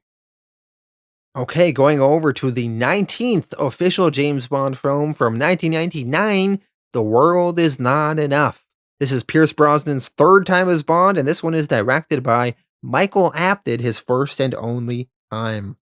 The plot revolves around the assassination of this billionaire by the terrorist named Renard, and Bond's assignment is to protect the billionaire's daughter Electra, who had previously been held ransom by this Renard. During his assignment, Bond unravels a scheme to increase petroleum prices by triggering a nuclear meltdown in the waters of Istanbul. The plot gets a little convoluted and hard to follow, which is a major negative for the film and does hurt it a lot. One of the Bond girls in the movie is Electra King, an oil heiress, but the twist is that she's actually the main villain. Now, there have been female henchmen before, but this is one of the few times where the female is the main villain, and it's a nice twist and subversion, and her character is pretty interesting. There's also a fun scene near the climax where she is torturing Bond, who is strapped up to this weird machine, and it gives off a very sexy, deadly vibe as she is strangling Bond in the machine. So I really enjoyed this Electra King. Her henchman is the terrorist Renard, and he has a really cool premise to his character. So there was a failed assassination attempt by MI6 on this Renard, and it left Renard with a bullet lodged in his brain, which renders him impervious to pain, as well as slowly killing off all his other senses. So, a henchman who can't feel pain is pretty cool. Although one thing, unfortunately, is that the movie doesn't really play into that premise as much as they could have. The other Bond girl in the movie is the heavily criticized performance of Denise Richards as Dr. Christmas Jones, an American nuclear physicist working in Kazakhstan. A lot of people say Denise Richards ruins the movie, and that's a fair opinion. I never once bought her as a nuclear physicist, and her acting, let's face it, wasn't great. But damn, does she look hot in those short shorts and tank top with her hair up. Which, by the way, is the official uniform of nuclear physicist, just so you know. I'm kidding when I said that, by the way. So I actually kind of liked her in the movie, as completely ridiculous as she is. I didn't buy into her character, but I still liked her in the movie. Also, her name being Christmas is only chosen so Bond can make Christmas-related puns about banging her, which is funny. I thought Christmas only comes once a year. Memorable scenes in the movie to me are the opening of how Bond he escapes from this office by tying a rope to a bad guy and jumping out the window. Then that led into a ridiculous boat chase, and the boat has like a rocket engine, and it can go so fast that Bond's able to drive it on the street just by the force of the blast pushing it along the pavement. And Bond, with this, is able to take a shortcut and catch up to someone he's chasing who's in a boat on the water. There were some skiing shenanigans in the film where tons of villains attack Bond with these snowmobiles on parachutes. There's helicopters with saws attached to them cutting through things. We have the return of Valentine from GoldenEye, the fan favorite schemy Russian businessman, so it was fun to see him in this film. I actually enjoyed a lot of parts of this movie. Pierce Brosnan is great. Some of the action scenes were cool. Electra King, the Bond girl main villain, and Renard were good. I mixed on Denise Richards, of course. The only thing I really disliked was the overall convoluted plot tying everything else together. I'm ranking this film near the middle of the pack. It's not top tier, but I don't think this is near the bottom either. I'm putting it right below Moonraker, but above On Her Majesty's Secret Service. Alright, on to the 20th official Bond film from 2002, Die Another Day. This is Pierce Brosnan's fourth and final Bond appearance. This film is directed by Lee Tamorhi. The plot has Bond attempting to locate a mole in British intelligence who betrayed him and a British billionaire who is later revealed to be connected to a North Korean operative that is seemingly killed. The villain is Colonel Tan-Sun Moon, a North Korean military colonel who goes through with some kind of surgery to drastically alter his appearance and turn him into a white guy, and then as a white guy he becomes Gustav Graves, a pompous British entrepreneur, billionaire, and charismatic diamond magnate. I found this turn of events to be really ridiculous, but kind of fun. The main henchman is Tang Lin Zhao, and he suffers an accident when fighting Bond. A suitcase with diamonds in it explodes in his face, and the diamonds become permanently embedded in his skin, which gives him a really cool, freaky appearance with these diamonds in his face. So I thought both of these villains were pretty compelling, although really over the top and kind of ridiculous. Now, there are two Bond girls in the film. There's Miranda Frost, undercover MI6 agent. She was fine. They did put her in a ridiculously tight, revealing tank top for her final fight scene, which I felt was kind of unrealistic because earlier in the movie she was always dressed super reserved, and then all of a sudden, ridiculously tight tank top. The main Bond girl, though, is Jinx, played by Halle Berry. She's an NSA operative who teams up with James Bond. She gets revealed in the film by walking out of the ocean in a bikini in a scene that pays homage to Ursula Andress' character Honey Rider from the very first Bond film, Dr. No. And Halle Berry did look good. She's pretty badass in the film. I didn't find her super compelling, though, and her and Pierce Brosnan's chemistry was only okay, but not the best. There was actually talk of spinning off her character into her own movie. Now, I like Halle Berry, but I don't know if her character was worthy of her own movie franchise. Aspects of the movie are really good. One thing I thought that was an interesting direction I've never seen before is that in the opening of the film, it has Bond being captured by the enemy, and Bond is held captive for 14 months, being interrogated and tortured by the North Koreans. And near the end of his stay, Bond has a thick, long, gnarly beard, and he looks like shit. This is one of the first times I've ever seen Bond in such dire condition, and I really dug that aspect of the plot. Now, the first half or so of the movie is pretty good, standard spy stuff, but the problem with Die Another Day is that the script is overly convoluted, a little confusing, and so stupidly over the top. This movie has some of the most over-the-top dumb stunts I've ever seen in a Bond movie. Part of me was smiling at how crazy they were. There's just some crazy shit in this movie. Bond, he has an invisible car. Man, MI6 has really stepped up their car tech. There's this laser fight with the bad guy where they're both wrestling over this laser, trying to kill each other with it. A large part of the movie takes place in Iceland in this Ice Palace hotel, which is hella extravagant. I mentioned this earlier, but I gotta mention it again. the main North Korean villain changes his appearance to become a white guy. There's a scene where Bond is driving, whatever you call this kind of vehicle on the ice. I don't even know what that is. And the villain, Gustav Graves, has a special laser weapon that fires from a satellite in space, and he uses it to chase Bond and to try and laser him with it. So Bond's driving away, and a big laser from space is chasing him. And then Bond's crazy ice vehicle gets destroyed, so Bond, he breaks off a piece of metal from the vehicle he was driving, and then he starts surfing away from the laser weapon.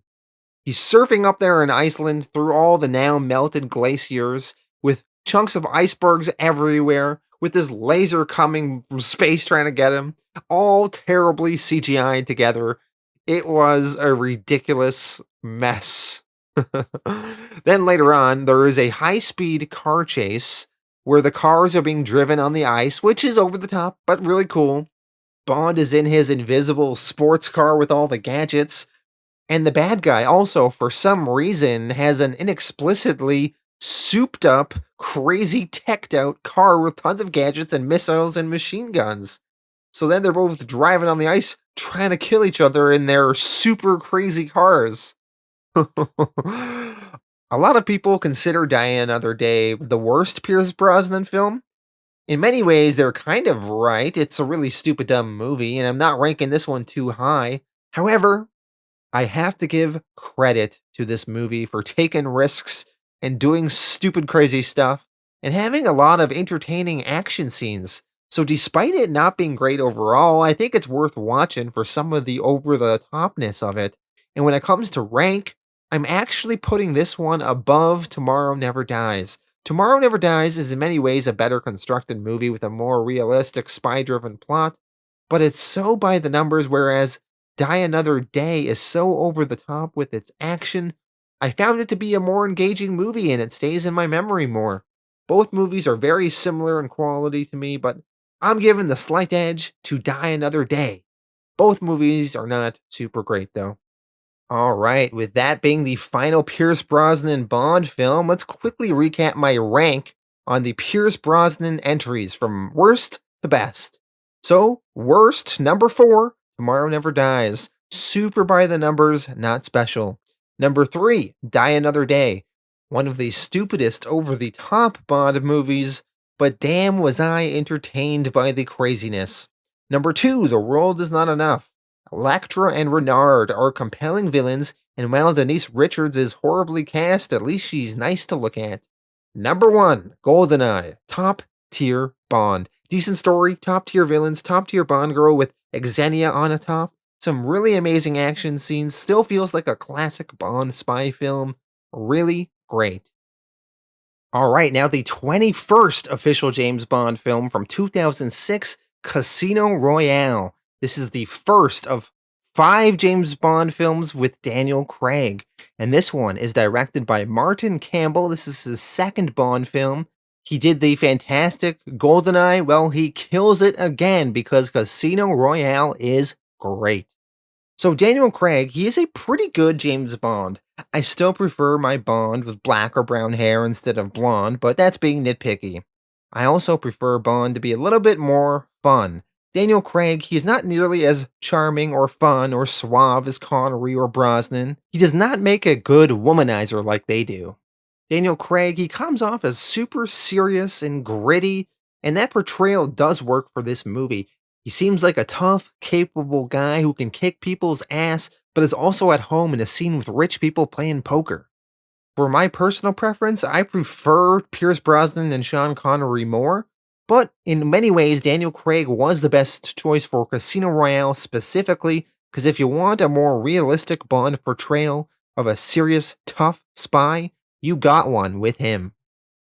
Now, Casino Royale is based on Ian Fleming's first Bond book, and Casino Royale with Daniel Craig serves as a kind of reboot of the James Bond franchise. And this one focuses on Bond at the beginning of his career when he first became a 00 agent. The plot of this film has Bond on assignment to bankrupt the terrorist financier known as Le Chiffre in a high-stakes poker game at the Casino Royale in Montenegro.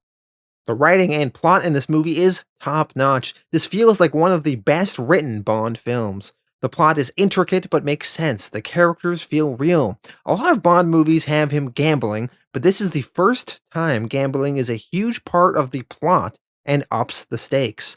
The villain, Le Chiffre, played by Mads Mikkelsen, was fantastic. He is a banker who services many of the world's terrorists. He is a mathematical genius and expert chess player, and he uses these skills when playing poker. He looks imposing with his messed up eye that bleeds. He's tough, cunning, and smart, and I thought he was great. The Bond girl in the movie is Vesper Lind, played by the actress Eva Green, an agent for Her Majesty's Treasury, assigned to supervise Bond and finance him in a high-stakes poker game. She's sexy but smart and intelligent. She's a woman with a brain that isn't written as a sex object or a badass assassin or have to be put in ridiculously revealing outfits. She's classy and felt real. The Bond series, often known for its serial misogyny, it is so weird that now, with the 21st movie, we have such a well-written Bond girl. I really felt her and Bond's casual flirting and teasing banter throughout the movie was a real delight. As they fall in love and are together near the end of the movie, I really felt that development of their relationship. The movie is set around this poker game in Montenegro, which is the highlight of the movie. Bond, he has to beat this villain with his brain instead of his fists or guns. The visuals of the poker scene are fantastic. The tension is high. It's all just so entertaining and so well shot.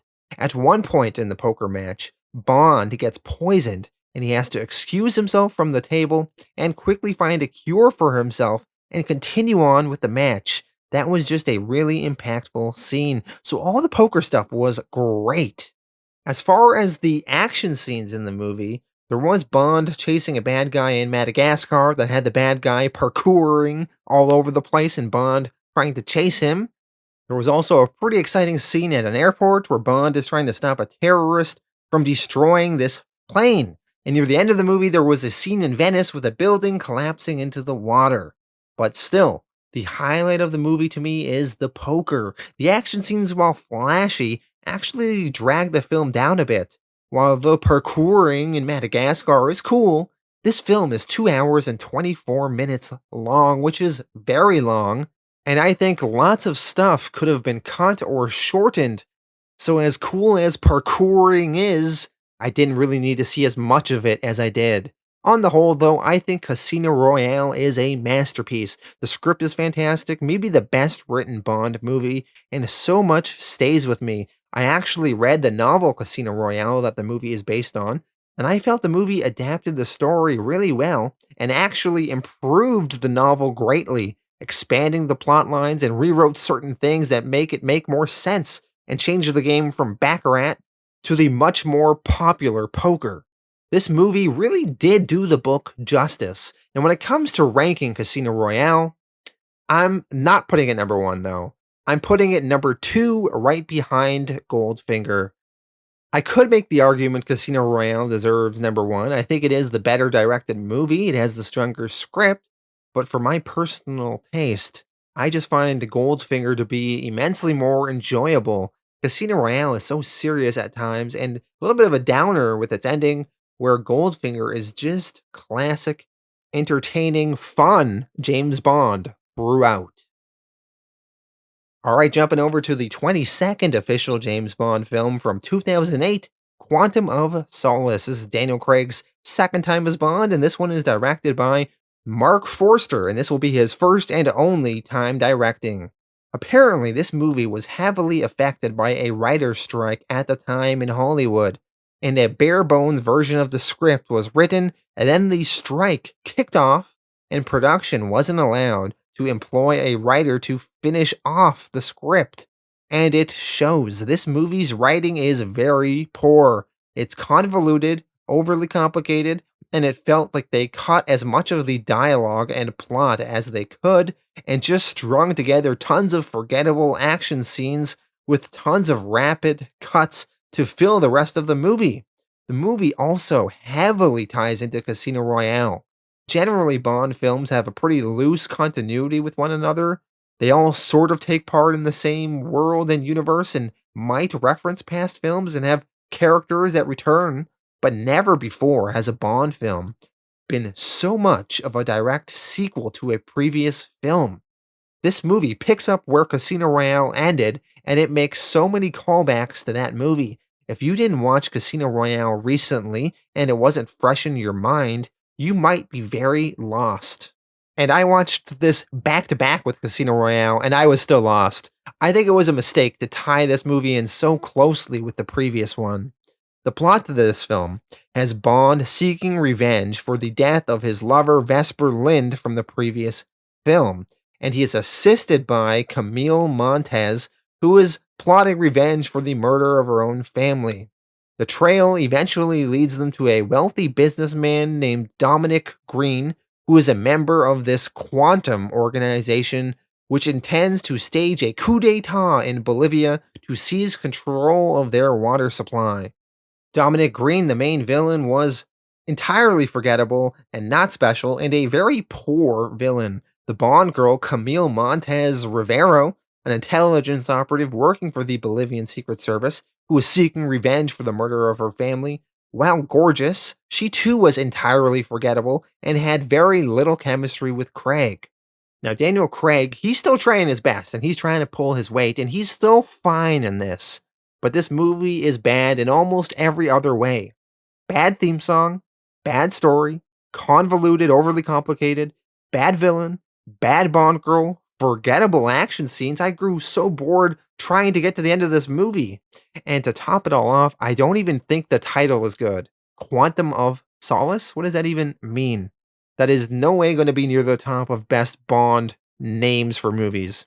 The best thing about this movie is that they made the wise decision to only make it an hour and 46 minutes long, making it the shortest Bond film in this series' history. Instead of pushing 2.5 hours like all the other Daniel Craig Bond films like to do for some reason. In terms of runtime, Daniel Craig's other Bond films, Casino Royale, Skyfall, Spectre, and No Time to Die, which isn't even out yet, are the 4 longest Bond films in series history.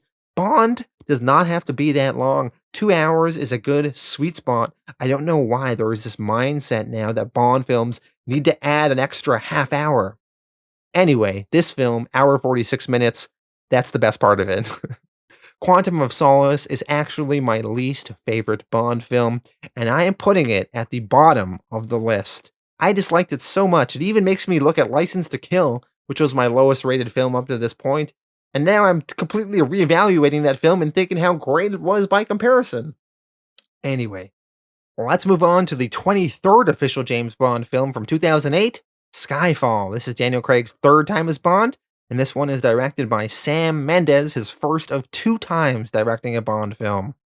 So Skyfall is a real step up from the horrible Quantum of Solace. The plot is that Bond is investigating an attack on MI6 that leads to a wider plot by former MI6 agent Raul Silva to discredit and kill M as revenge for abandoning him. This film reintroduces us to new versions of classic reoccurring Bond characters that have been missing since the series rebooted with Daniel Craig. So we have a new Q, played by Ben Winshaw, who for once is played by a young, smart hacker type character, rather than the classic old man in a lab coat Q we've had in the past. A welcome change to have this younger Q. We are now deep into the 2000s by this point. It makes sense to have a Q more focused on computers rather than miscellaneous random gadgets. Were you expecting an exploding pen? We don't really go in for that anymore. There is a new Miss Moneypenny, played by Naomi Harris, a big change for that character as well. Rather than being the fairly civilian Moneypenny that Bond flirts with, she is instead a field agent, and has much more of a backstory we see play out in this film. Also, I think making the character being a younger black woman rather than an older white woman was a welcome, interesting change as well. Theme song for this film was sung by British singer Adele, and it was very catchy, and she even won the Academy Award for Best Original Song for it. Javier Bardem was cast as the principal villain, Raul Silva, a cyber terrorist seeking revenge against those he holds responsible for betraying him. And he was fantastic in the film. He played the part so well with his blonde hair and imposing delivery of his lines. I liked the motivation for his character, that he was this ex MI6 agent whom M left for dead on a mission, and he's pissed off about it and wants to kill her. This is the final movie with Judi Dench as M. This was her 7th Bond film after almost a 20-year run on the character, and she really served a main part of the plot. She had several important scenes to play in the movie, and I felt it was a good way to send off her character. The Bond girl in this movie is Severine, and she had a pretty small, not very impactful role in the film. She's fine, but nothing to really remember.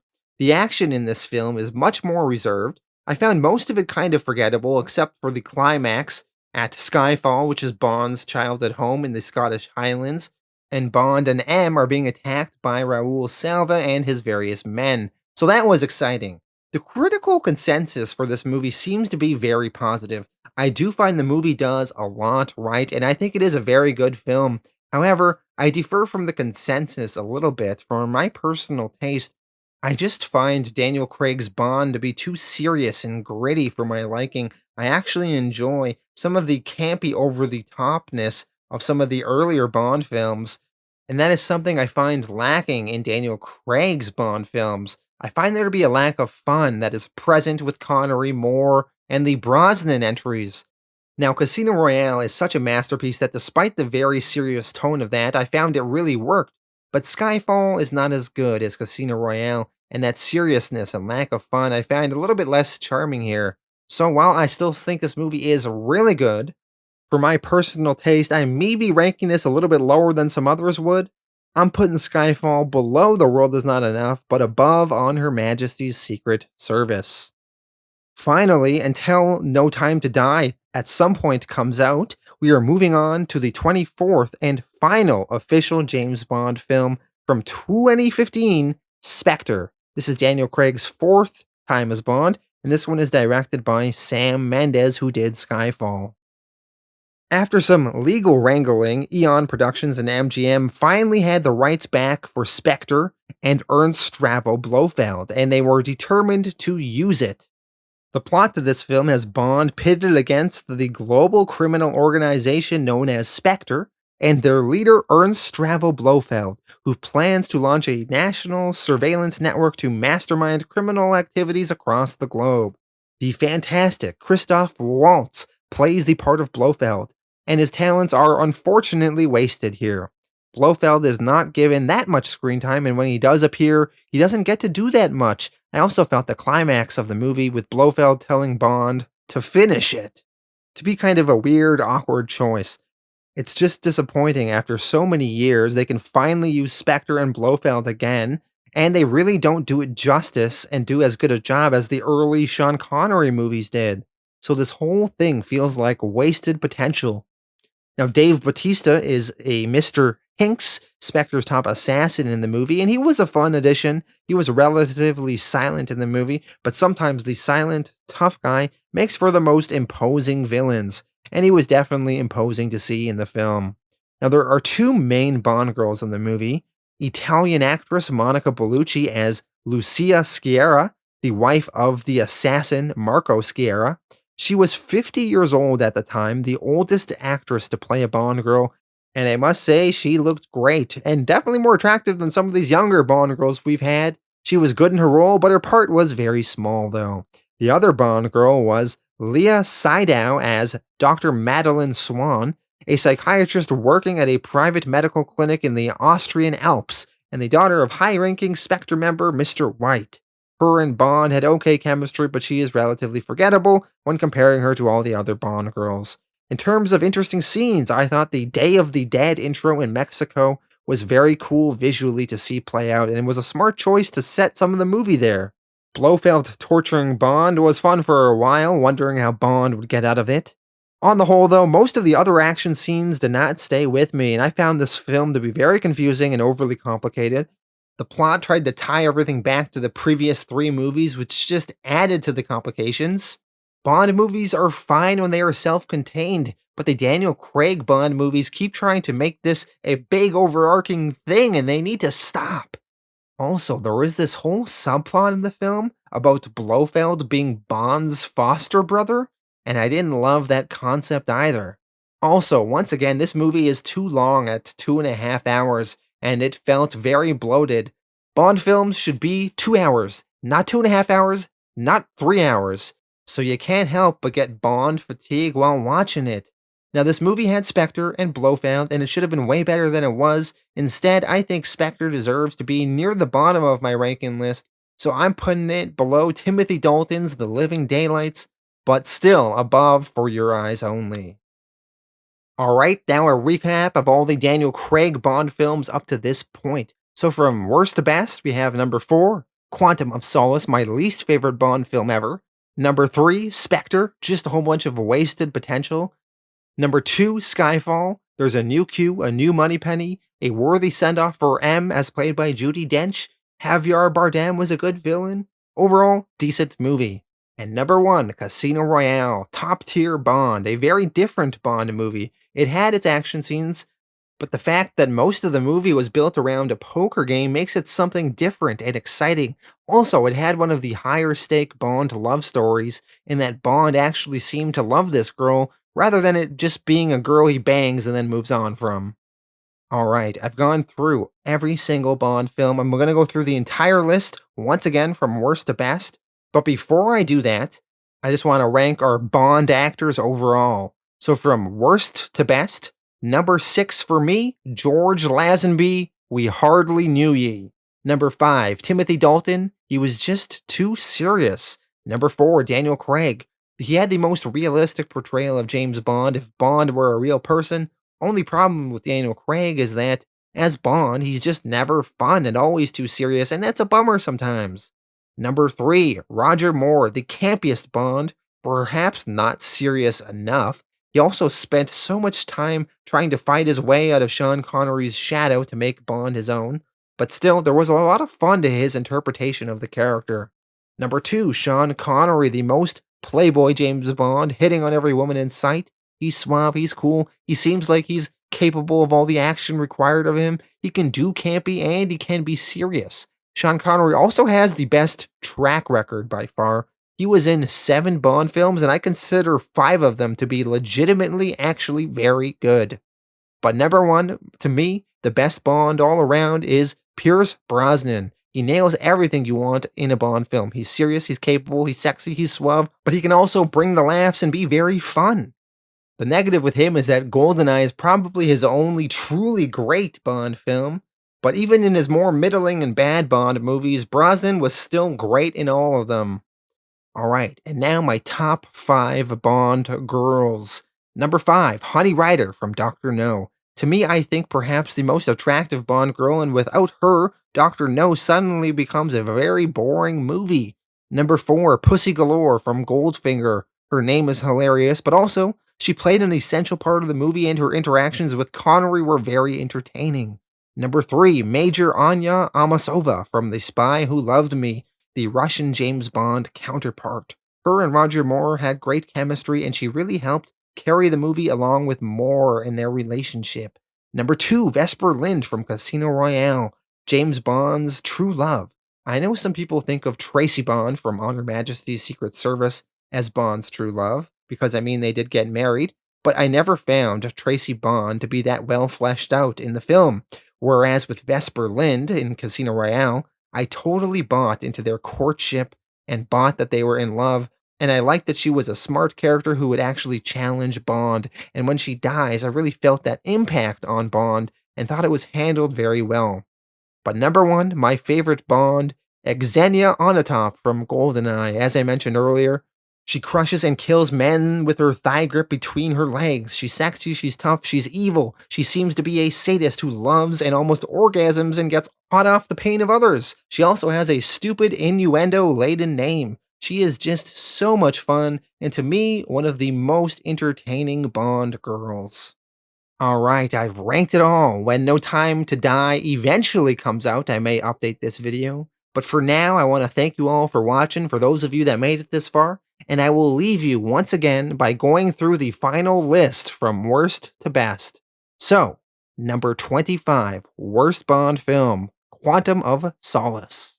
Number 24, License to Kill. 23, Diamonds Are Forever. 22, For Your Eyes Only. 21, Spectre. 20, The Living Daylights. 19, Never Say Never Again. 18, A View to Kill. 17, Tomorrow Never Dies. 16, Die Another Day. 15, Octopussy. 14, On Her Majesty's Secret Service. 13, Skyfall. 12, The World Is Not Enough. 11, Moonraker. And now into the top 10. Number 10, The Man with the Golden Gun. Number 9, Live and Let Die. Number 8, Dr. No. Number 7, Thunderball. Number 6, From Russia with Love. And finally, the top 5, all classics, all A tier. Number 5, The Spy Who Loved Me. Number 4, You Only Live Twice. Number 3, GoldenEye. Number 2, Casino Royale. And number 1, Goldfinger.